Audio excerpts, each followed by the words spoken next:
J'imagine que si t'es là aujourd'hui, c'est que t'as déjà essayé de t'entraîner pour avoir cette fameuse traction tant convoitée par de nombreux athlètes, mais que tu ne progresses pas aussi rapidement que tu le souhaites, ou même pire, peut-être que tu te blesses à chaque fois que tu t'entraînes spécifiquement pour cet exercice.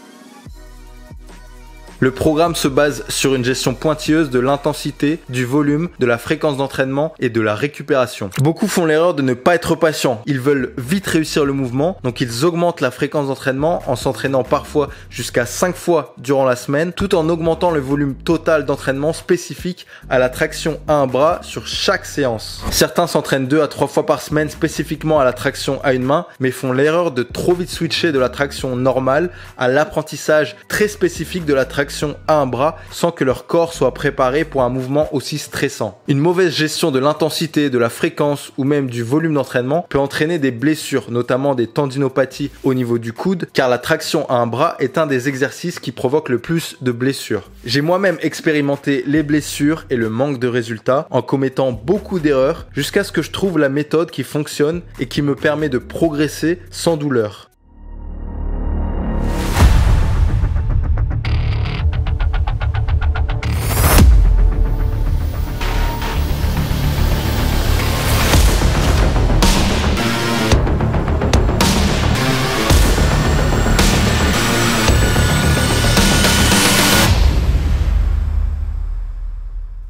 Le programme va préparer ton corps petit à petit pour que ta progression soit continue grâce à la surcharge progressive. Dans ce programme, tu vas t'entraîner en allant du moins spécifique au plus spécifique dans le but de ne pas faire d'exercices trop compliqués si ton corps n'est pas encore adapté à certains niveaux de stress musculaire et articulaire. On va mettre de plus en plus de tension et de difficultés sur un bras au fur et à mesure des exercices pour gagner en force en mitigeant le risque de blessure. Plus tu seras capable de supporter une charge d'entraînement élevée, plus l'intensité des exercices sera élevée. La règle de base, c'est de faire confiance au processus, de ne pas brûler les étapes et donc de suivre le programme à la lettre. Il n'y a pas de raccourci pour progresser efficacement sur un mouvement spécifique comme la traction à une main, donc il faut s'assurer de maîtriser une variation et surtout que ton corps soit habitué au stress que cette variation lui impose avant de passer à la variation suivante. Chaque cycle d'entraînement est différent au niveau de l'intensité, ce qui va permettre de favoriser une progression graduelle et éviter la stagnation. Tes tissus conjonctifs, tendons, ligaments, tissus osseux, etc.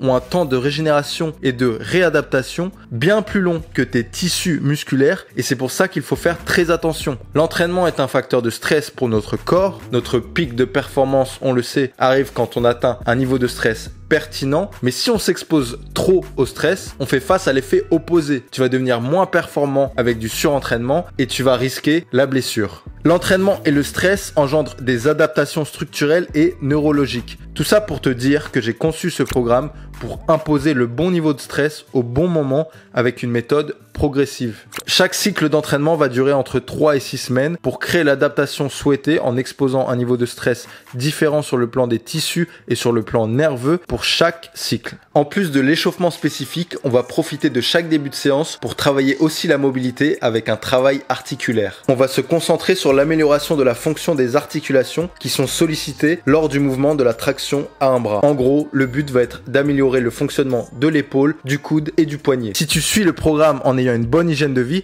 tu vas progresser très rapidement, peu importe ton niveau, que tu sois un sportif régulier ou un athlète confirmé. Dans ce programme, c'est presque tout le temps inutile d'aller à l'échec musculaire à chaque série. Contrairement aux idées reçues, c'est pas nécessaire d'être toujours à 100% de ses capacités pour gagner de la force, car 85% c'est déjà très intense et stimulant nerveusement. Pendant tout le programme, il faudra que tu commences par les exercices dédiés du programme, donc les exercices de tirage, pour les faire quand ton énergie d'un point de vue musculaire et nerveux est à son top. Choisis des exercices de poussée et des charges où ton max est à plus de 12 reps pour pas trop cramer ton système nerveux. Le meilleur moyen de progresser sur un pattern de mouvement, c'est de se concentrer dessus et de ne pas s'éparpiller. L'autre point important à mentionner, c'est l'intention que tu dois mettre quand tu vas effectuer les exercices du programme. C'est du travail au poids de corps, mais l'intention que tu vas mettre est très importante. L'intention doit être élevée pour mettre un maximum d'intensité, pour recruter plus efficacement tes tissus musculaires, les unités motrices rapides et donc maximiser ton potentiel de force. Il n'y a pas besoin de charge lourde pour avoir de l'intensité. Le système nerveux fait partie de la chaîne cinétique. C'est la base des mouvements corporels. Donc stimuler le système nerveux en mettant un maximum d'intention dans tes mouvements en poids de corps, c'est forcément bénéfique pour le gain de force et l'explosivité. Bien évidemment, pour les exercices unilatéraux, il faudra faire le même nombre de séries de chaque côté et si possible, le même nombre de répétitions. Pour les exercices où on alterne entre le bras droit et le bras gauche, il faudra toujours faire un nombre de répétitions qui correspond à un chiffre pair pour ne pas que tu crées de déséquilibre d'un bras à l'autre. En plus de la gestion du stress lié à l'entraînement et de la surcharge progressive, ce programme comprend une approche préventive pour mitiger le risque de blessure. Par exemple, j'ai fait le choix de ne pas mettre de travail en négatif pendant les 2 premiers cycles. En plus de ça, j'ai mis l'accent sur la variété des grippes, neutre, supination et pronation pour que tu renforces tous tes angles de tirage. Et comme je t'ai dit dans le module précédent, tu vas beaucoup utiliser les anneaux qui sont pour moi le meilleur outil pour apprendre la traction à un bras car les anneaux t'offrent une plus grande liberté de mouvement contrairement à la barre. Donc ça te permet de changer naturellement de prise lors de la traction et surtout ça engendre moins de limitations et de contraintes sur tes articulations. En plus de ça, j'apprécie vraiment les anneaux car ça permet de voir si on a un bras plus faible que l'autre quand on utilise un anneau en assistance et du coup ça nous permet d'entraîner de manière plus pertinente chaque bras. C'est une méthode plus précise que la méthode avec les élastiques car l'assistance des élastiques varie en fonction de nombreux facteurs. Par exemple, l'assistance dépend d'où on prend l'élastique avec la main opposée. On sait que plus la prise est haute, plus l'élastique fournit de l'assistance et inversement. Ça dépend aussi de quel élastique on utilise, si l'élastique est neuf ou non. Bref, il y a trop de variables qui font de la méthode avec élastique une méthode bien moins précise et plus compliquée à mesurer. Dans ce programme, je vais te demander de faire chaque exercice à amplitude complète. Tes bras doivent être complètement tendus en position basse du mouvement et le menton doit être au-dessus de l'anneau ou de la barre à la fin de la traction, mais sans étirer le cou, donc avec le menton qui est plus ou moins parallèle au sol. C'est essentiel de privilégier la qualité gestuelle à la recherche de volume. Qualité avant quantité, c'est la base. Faire une répétition de plus avec une mauvaise exécution